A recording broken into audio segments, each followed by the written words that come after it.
Hindi siya pwedeng manganak o hindi siya pwedeng mag-produce nang hindi niya kamukha, no? Kasi nanggaling sa kanila yung genes, 'di ba? Nag-fuse together ang kanilang sperm, bakit ang init, at ang kanilang egg cell, no? Gawa ng dalawang ilaw, no? So, nagkakaroon ng similarity syempre ang kanilang offspring sa kanilang parents, no?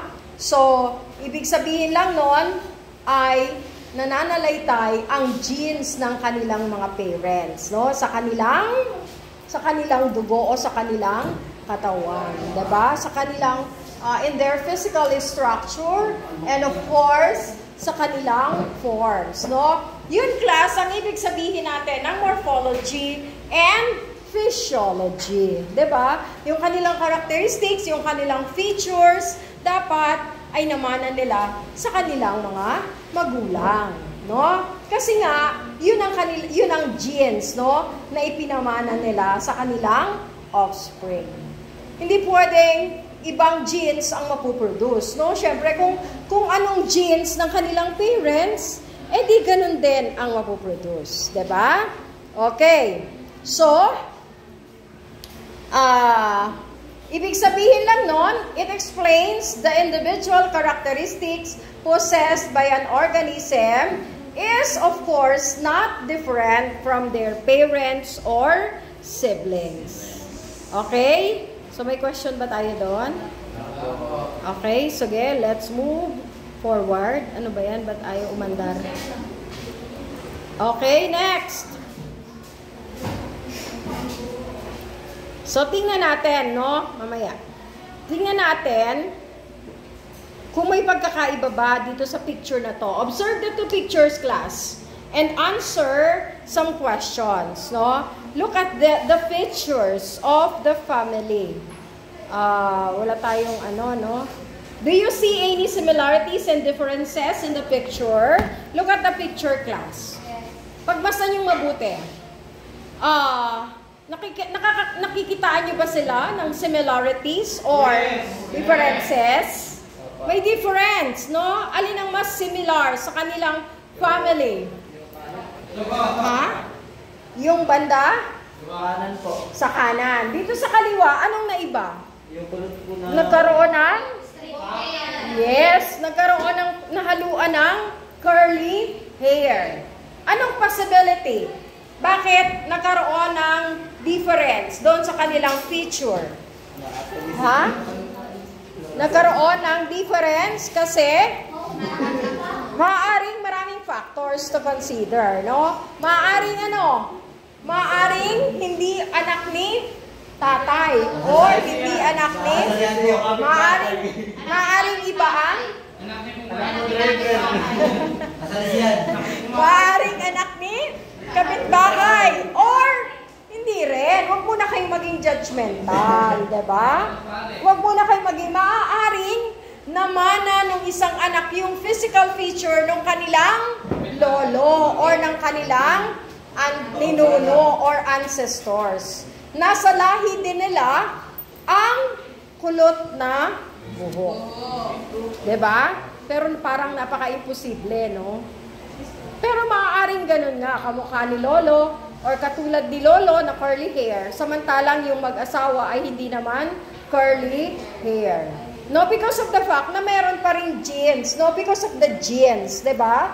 Na nananalaytay sa kanilang mga yes, sa kanilang physiology or the morphology, no, ng kanilang lahi, 'di ba? Okay, so mamaya sasagutan ninyo yung mga questions, no? Okay, so let's continue with the different topics about the perpetuation of life. Ano ba yan? Ayaw na naman.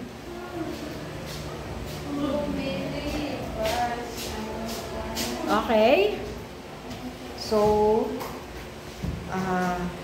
yan. So, let's try to have, again, the asexual reproduction. Unahin natin.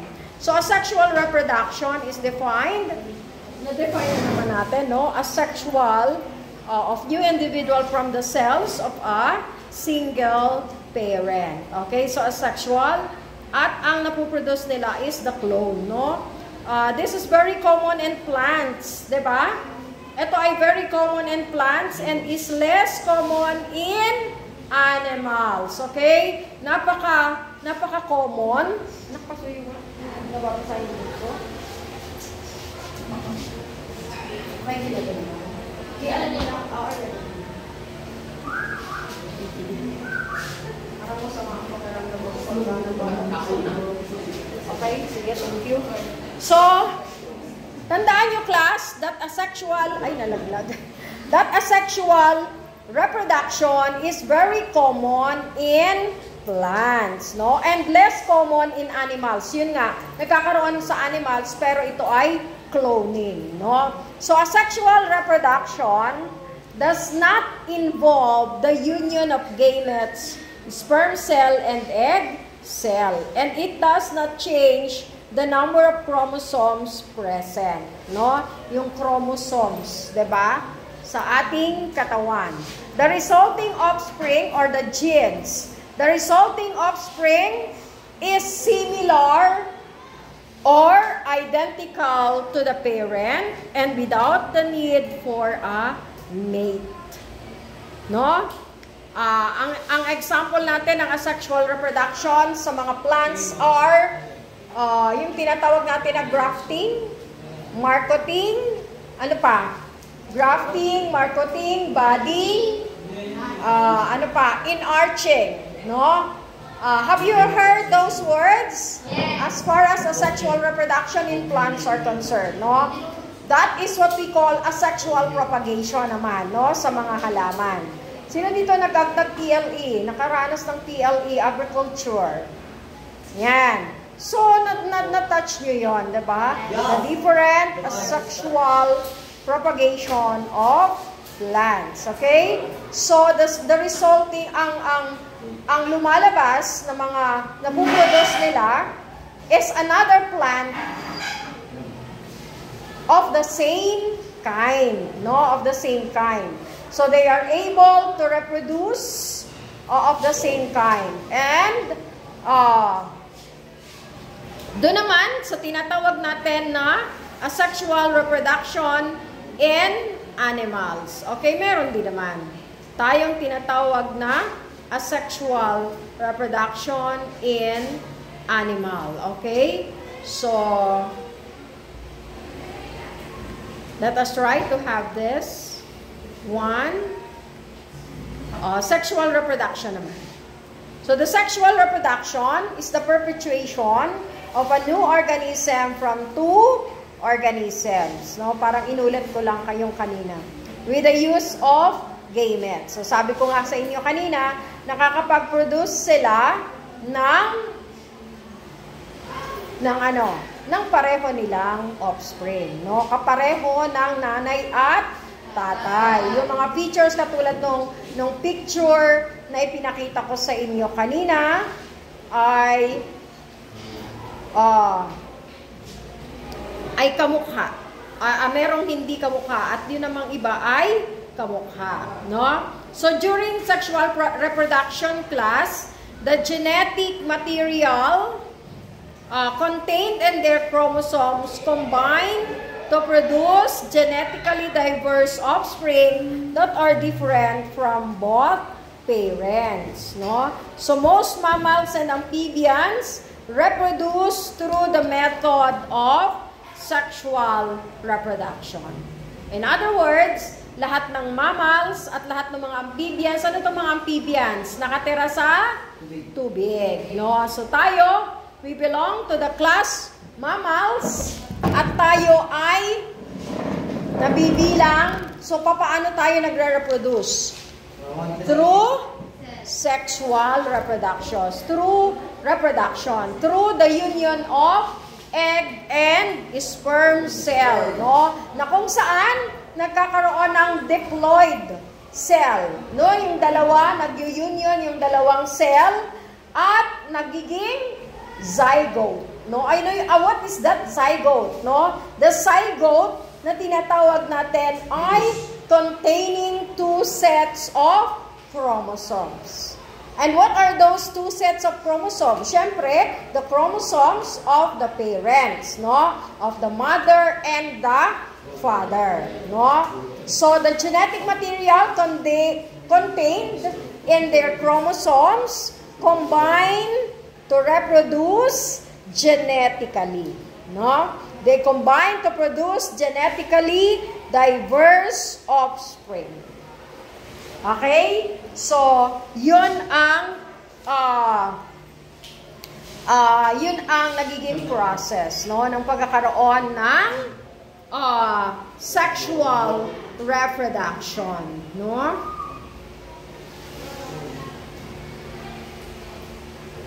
Okay. So, mamaya tingnan natin what are the different types of asexual propagation.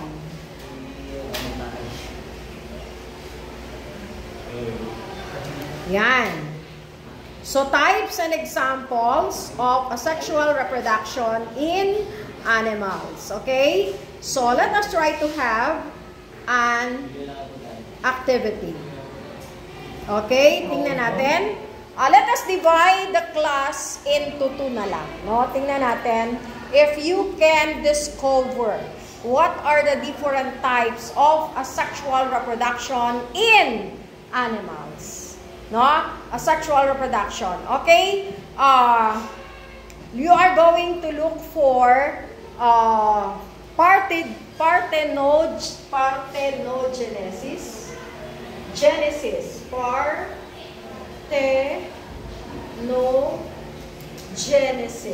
Okay? So, i-describe nyo. Ano tong what are this type of asexual reproduction in animals? Okay, I am going to divide you into two. Sige, since anim kayo, okay lang yan. 1, 2, 3, 4, 5, 6, 7, 8, 9, 10. 1, 2, 3, 4, 5, 6, 7, 8, 9, 10, 11. So, lamang lang to ng isa. So, dito ang hati natin, no? Group 1 and Group 2. Kayo, okay? So, try to discover what are these types of asexual reproduction. No? Number 1, number 2, transverse. Go Irish. Transverse fission and okay, double S pala. Next is binary fission. Sige na, gagawin niyo to. Binary fission, budding, and fragmentation. Okay, no? Sa yung budding class, meron din ito sa plant kingdom. Budding and fragmentation.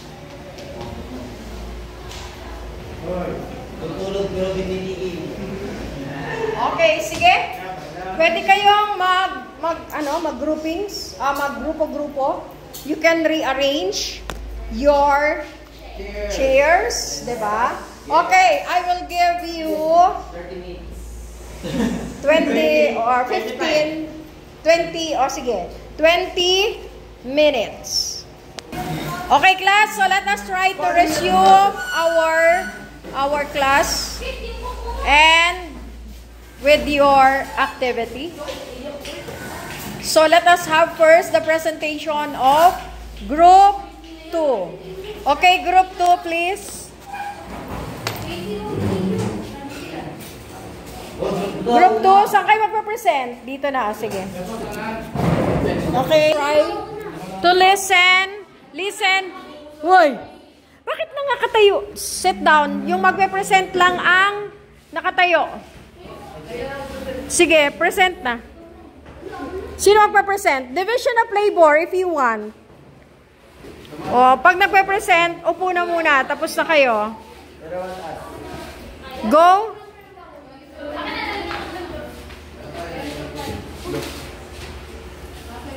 Okay, magbigay ng example animal, ng sample animal, ha? Okay, go.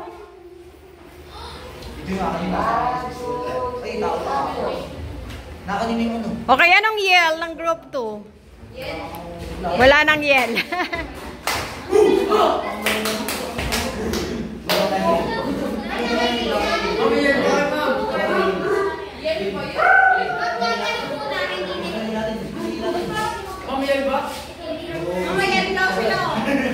Sige, may yell kayo.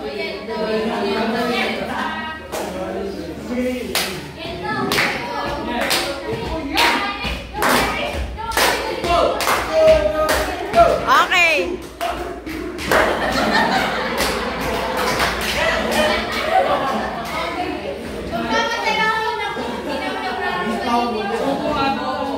Tanggalin mo na muna yung ano mo para hindi ka mahirapan. Sige, sige. Okay. Fragmentation is observed in non-vascular plants as well in ripe mosses, small piece of moss, stems or leaves are often scattered by the wind, water, or animals. If a moss fragment reaches a suitable environment and establishes a new plant, a form of sexual reproduction or doing where organism is split into fragments. Example ng animals po ay the sea or starfish. Sea star po or starfish. Okay, starfish. Sige, pakilagay mo dyan. Mamaya na kaya. Sige, continue. Parthenogenesis. Reproduction from an ovum without fertilization, especially as a normal process in some vertebrates and lower class Shh! Quiet! Makinig! Ang example po ay bees, wasps, ants, and aphids. Okay, next. Body. In this process, a new organism is developed from a small part of parent body which form detached to develop into new organism. Ang example po ay bacteria, yeast, coral, flatworms, jellyfish, and sea anemones. Sea anemone, okay. Ano pa? Jellyfish, ano pa? Corals, correct? Oo, tama. Bacteria po. Yes, and bacteria. Okay, next. Binary fission. Binary fission. The daughter cells are genetically and physically similar to parent cells.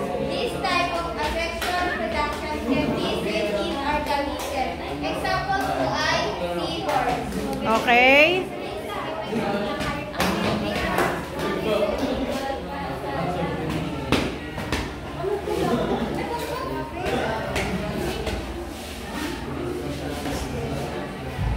So, ang example natin ay sa binary fission. Ano po? Seahorse. Yan. Sa Seahorse. Then, ano pa? Isa na lang. Transverse fission. isang form of sexual reproduction consisting of the spontaneous transverse segmentation of the body. It is observed in certain centigrams and helmets. Ang example po ay tapeworms and skyfox. Ano yan? Hindi mo babasa? Hindi mo maintindihan. Ano? Okay. Sige. Ilang po? Okay, next. Thank you. Palakpakan natin ang group 2. Next, we have, sige, lagay mo yung example. Then, let us have now the group 1. Group 1, go ahead. Group 1. Nasaan ang group 1?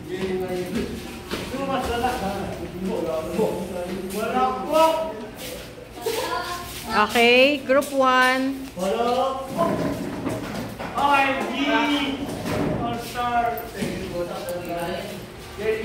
Okay, sige.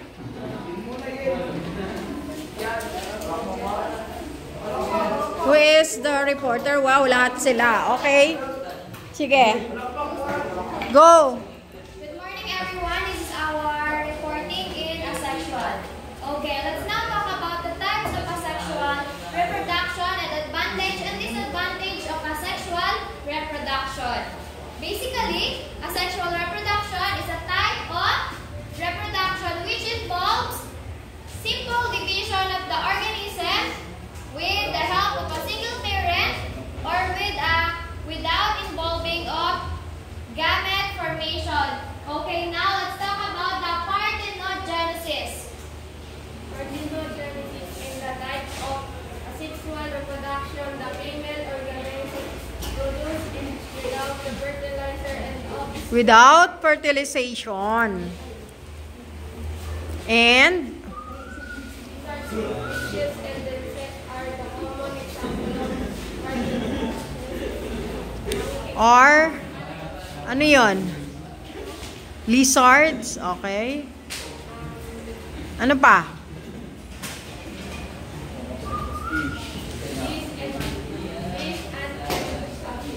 Okay, sige, thank you. Okay, the second one is transverse fission. Transverse fission. A form of asexual reproduction by division of an organism that right angles to the along axis. Ang example po ng transverse fission ay Paramecium of Paramecium, Alligators, and bacteria. Okay, sige. And the third is binary fission. Binary fission, bacteria and amoeba are the main organisms. Amoeba. This method of reproduction is seen in the parent cells is divided into two ways. Bakit ka nagsasayaw? Cells and these cells are identical to the parent cell.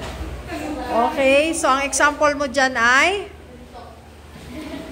What is the example? Sample animal of having that binary fission. Sila ay nag-i-split into? Two. Binary kasi. Okay. And the fourth is body. Body. It is offspring develops when the body of the parent, just like the bud. This is as the bud falls of the parent body and starts its own independent existence. Exogenous, external body. Endogenous, internal body. So, they have the exogenous and endogenous budding. Okay?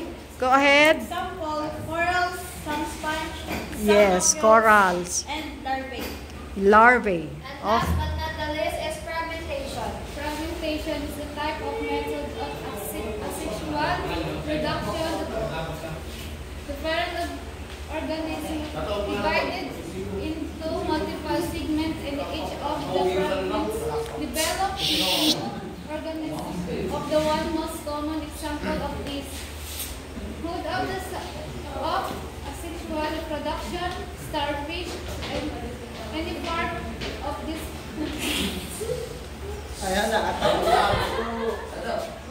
body such ano ba? as the archiverite organism.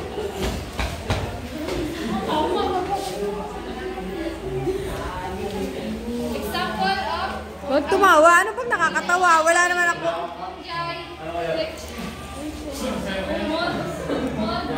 worms, sea star, and Cellular worms and sponge. Okay. See? thank you so much. Hey, lakas. Okay, sige. Now, let us have the continuation. Okay, ulitin natin, no? So, pag sinabi natin na parthenogenesis, ano to? It is a kind of asexual reproduction which is all about ano? Pag sinabi natin, no? Parthenogenesis, Normal process. ano to? This is what we call? Ano yon? Produce egg without fertilizer. Okay, ulitin natin. So what are the organism that is split into two separate organism? Alin dito? Binary. Binary fission, correct. And another one is, what are those organisms or the asexual reproduction wherein new individual grows on the body of its parent? Fragmentation. Okay. So the individual, another individual is growing on top or on the body of its parent. Kaya nakakapag-produce ng another one. Another, there are the asexual reproduction wherein multiple pieces of the parent break off and develop into a new organism. Body. Multiple is body. No? Multiple pieces of the parent ay nagbe-break off. Okay? So, ang tawag natin ay body. Next, the organism divides into two, leaving one piece headless and the other tailless. Each piece grows the missing body part. Transverse vision. Bakit si Amano lang nasagot? Kayo? What about the others? Nakuha niyo ba yung mga nireport niyo? Okay. So, sasagot kayo. Bakit si Amano lang, no? Okay, another one. Ano na lang yung natitira? Partheno. Okay, and what is parthenogenesis? Ano ang kanyang significance? Female eggs develop into a new organism without being fertilized by a sperm cell. So, kaya niyang, yung female egg cell ay kaya niyang mabuhay, diba? Without fertilization. Okay? Without fertilization or without the help of a sperm cell. No? So, yun ang tinatawag natin na parthenogenesis. Okay. Let us have another activity. Okay? Mamaya siguro i-assignment ko na lang to. No? Okay. Yung aphids, di ba? Alam niyo yung aphids? Paano? They are also developing developing asexually. Ano yung aphids? Saan kasama ang aphids? Alam niyo yung parthenogenesis, bakit? Dahil multiple, di ba? Multiple.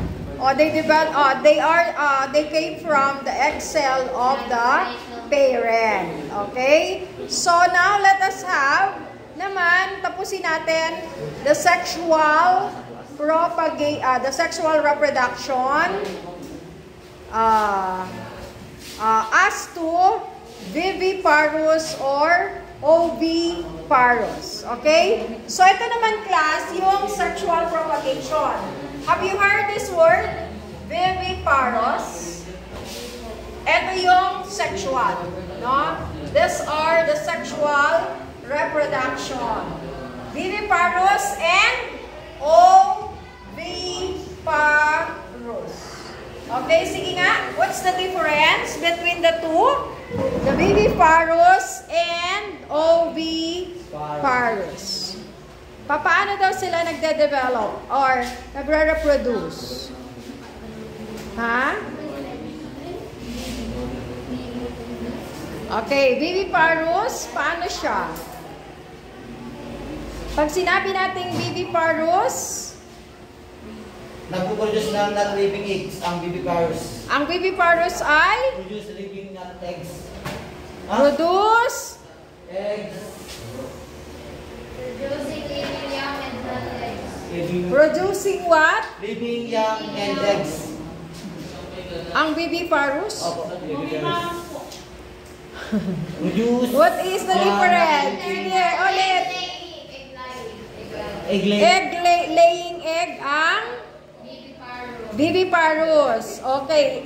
What about Oviparous. the oviparous? Using antibiotics of eggs that are Oviparous ay naglelay ng kanilang eggs, no? Lay their eggs with little or no other embryonic development, no?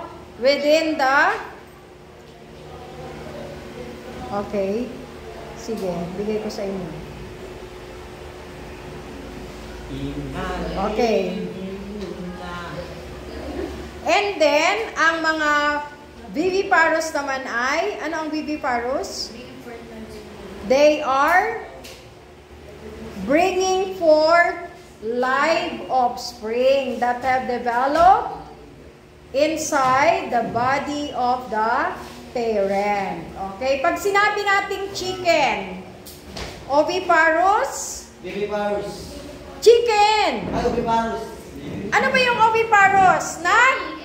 Chicken nagmumula. Sa chicken. Egg. Sa egg nagmumula ang naglelay ng egg. Yun lang ang tandaan nyo. Oviparous is laying egg. Kaya yun ay sexual reproduction, no? And then the viviparous naman ay bringing forth or nanganganak. Diba? In other words, nanganganak. Bringing forth live offspring, no? That help develop the offspring from the body of the parent. So yung kagaya natin, 'di ba? Tayo ay classified as we are classified as viviparous. Bakit? Kasi inilalabas natin yung ating offspring. No, yung ating katulad, yung ating mga kamukha ay inilalabas natin, iniluluwal, 'di ba? At sila ay buo na, taong-tao na, 'di ba? Kaya nga lang ay di talagang infant pa lang, 'di ba? Yung baby or sanggol pa lamang, 'di ba? On the other hand, yung mga chicken, ducks, alligators, no? They are classified as oviparous kasi hindi muna anak yung hindi muna offspring, no? Yung kanilang inilalabas, but instead ang inilalabas nila ay egg, no? Then yung egg ay mag-mature muna, 'di ba? Bago ito mag-hatch into a kind of another animal. Okay? So, let us try to determine. Okay? So, tingnan natin ang ating another activity. So, let's say for example, honeybee. Honeybee. What kind of asexual reproduction? Transversion. Ha? Transversion. Transversion. Bakit? Kasi po siya, galing sa egg, tapos parang popular sa butterfly, like butterfly po, nag-umpisa sa pupa. Okay. Sa eggs, Larvae, to and then? bee, tapos to fly. Okay. Okay, next. Hydra. Ano yung hydra? Hydra oligactis. Yung hydra, yung nakukuha natin sa dagat. Hydra. Transversion pa rin po. Bakit? Kasi po nangingitlog. Nangingitlog ang hydra? Opo. No. Nangingitlog yun! No. Hydra. What about hydra? Ano ang hydra? Hydra is? Parang shell. Hydra yung... ano ba sa hydra? Nakikita to sa... Bakit lang sa dagdangan na pulang itlog? Sa dagat, hydra yung parang... Transversion nga po. Okay. Bading. Ba't bading? Parang ano to? May coral. Parang corals. Yes. Oo. Yes. Oo. Amoeba. Amoeba is bacteria. Paano nag-reproduce ang bacteria? Through Transversion. budding. Budding ba? Amoeba, bacteria. Starfish. Flatworms. Yung mga ano to? Flatworms, yung mga ano tawag ito? Worm, what is the Tagalog? Anong Tagalog sa worm nga? Yes. Sorry, nalimutan ko Tagalog. Ano nga ba yung uod? Yes. Then, aphids. Yan muna ng Paramecium. Okay. Blue-green algae. Moss, yung mga ano tawag doon? Lumot. Yes. In Tagalog, they are lumot. What about the blackworm? Blackworm? Blackworm. Uod din siya, uod. Okay. Yeast. Ano yung yeast? Then we have, okay, another Paramecium. What is Paramecium? Binary fission. Paramecium? Ano yung Paramecium? Ano ang Paramecium? Ikaw, ano? Ikaw na nga. Yes, you are. Kalimutan ko na ang apelyido mo agad. Yon, pekan mo. Paramecium. Ang Paramecium is a kind of worm. Ano muna ang Paramecium bago niyo siya ma-determine? Paramecium is cell. Lahat yan ay may cells. So what is Paramecium? Bye, no. Yes. Okay. So, how do they reproduce? Binary. Ha? Paramecium. Okay. Ang Paramecium is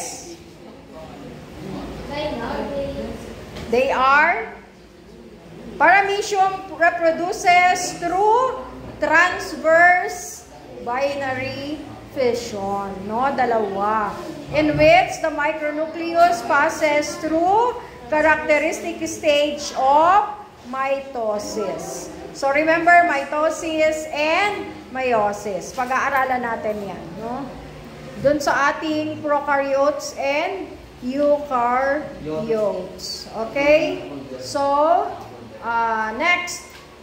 Doon naman tayo. Again, let us try to identify the different sexual. Madali lang naman to, no? Okay. Dito naman tayo. Viviparous. Let us try to identify the classification Viviparous and Oviparous. Ulit. Oviparous, laying eggs. Viviparous, okay, giving birth, not to its offspring. Okay? Turtle. Oviparous. Eagle. Oviparous. Giraffe. Viviparous. Salmon.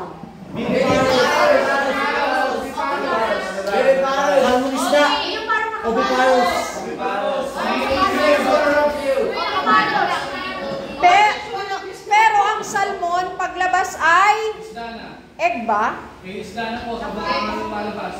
Yes, bago pa lang silang nangingitlog. Tapos saan napunta yung itlog nila? Saan? Yes. So anong tawag sa kanila ng salmon? Monkey.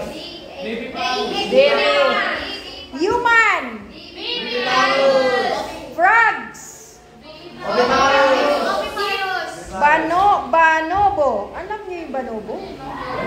Banobo is not familiar. Yes? Ano yung banobo? Oviparous. Banobo is not familiar. Bonobo. I'm not familiar. Parang ito ay Oviparous. bonobo. Ano nyo nga? Ma'am, bonus. Unggoy. Bonobo, clownfish. Fish. Okay, and cattle.